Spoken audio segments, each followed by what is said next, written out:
भाग्य का प्रबल दावेदार कैसे बना जाता है सर? देखिए इसमें 2 तरीके के दावेदार होते हैं। एक तो भाग्य है और एक होता है 10वां हाउस, 10th हाउस। जब भाग्य आपके साथ में होता है तो आप किसी भी चीज़ को हाथ लगा देते हैं, वो सोना बन जाती है। और ऐसे भी देखा होगा ना, कुछ लोग ये अक्सर हमसे शिकायत करते हैं कि सर मैं जिस भी चीज़ को हाथ लगाता हूँ मेरा काम होता नहीं है, मैं सक्सेस नहीं होता हूँ।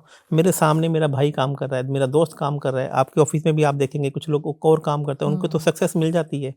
लेकिन कई बार कुछ लोगों को सब कुछ टैलेंट होते हुए भी सक्सेस नहीं मिलती। तो इसको एस्ट्रोलॉजी में कर्महीनता का योग कहते हैं कि जिस भी चीज़ को आप हाथ लगाएंगे वो लोहे की हो जाएगी, और जिस भी चीज़ को आप हाथ लगाएंगे वो सोने की हो जाएगी।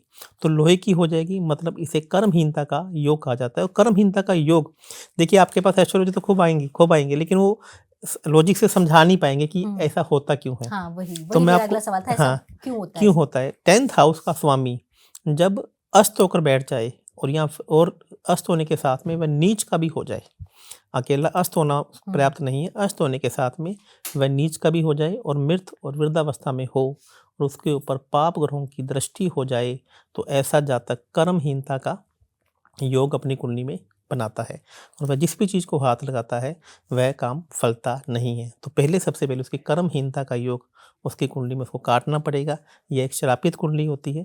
तो जब तक वो इसको काम नहीं काटेगा नहीं, तो आप कुछ भी उपाय करते रहें, कुछ भी काम करते रहें, वो चीज़ें नहीं होंगी। कोई एक ऐसा उपाय सर आप देना चाहेंगे कि जो लोग परेशान हैं और जो पैसा भी कमाना चाहते हैं, कोई एक ऐसा उपाय, रामबाण कोई उपाय है सभी लोगों के लिए जो सभी कर सकें? हाँ, इसमें कर्महीनता का मैं एक उपाय जो कालपुरुष की राशि से हम कर सकते हैं। कालपुरुष की राशि में जो मंगल ग्रह हैं वो उच्च के होते हैं।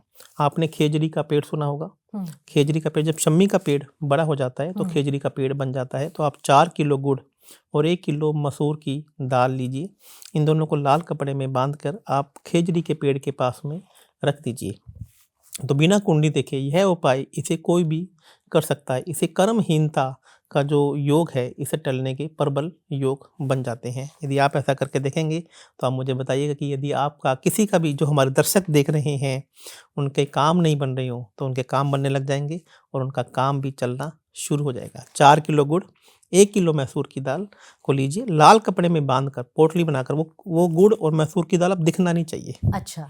तो आप किसी भी खेजड़ी के पेड़ के पास में रख दीजिए, और खेजड़ी का पेड़ नहीं हो तो बड़ का पेड़ या पीपल के पेड़ के नीचे भी आप रख के आ सकते हैं। अच्छा सर, कुछ लोग ऐसे कहते हैं कि हमसे तो ये सब उपाय वगैरह हो नहीं पाते, हम तो बस भगवान की पूजा कर लेंगे और जो होना होगा किस्मत में वो हो जाएगा। उनके लिए क्या कहना चाहेंगे? आपको ये बात बताइए कि अक्सर लोग मेरे पास भी आते हैं कि आचार्य जी बस एक उपाय बता दीजिए, आप तो हमें करोड़पति बना दीजिए।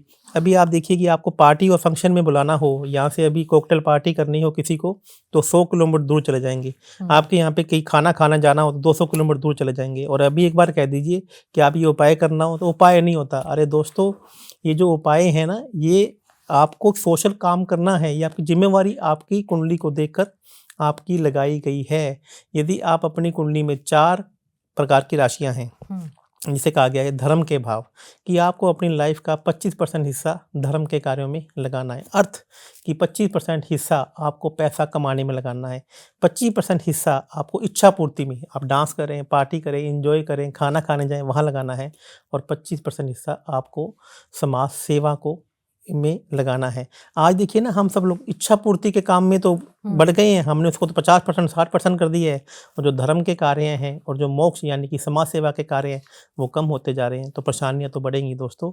ये ध्यान रखिए, जो उपाय हम एस्ट्रोलॉजी में आपको बता रहे हैं, चींटियों को खाना खिलाना, गौ माता को ये खिलाना, जल में ये प्रवाह करना, जो आपकी कुंडली को देखकर आपके परफेक्टली आपके ही उपाय होंगे, वो आप करेंगे तभी आप लाइफ में आगे बढ़ पाएंगे। नहीं तो आप लोगों के चक्करों में आते रहिए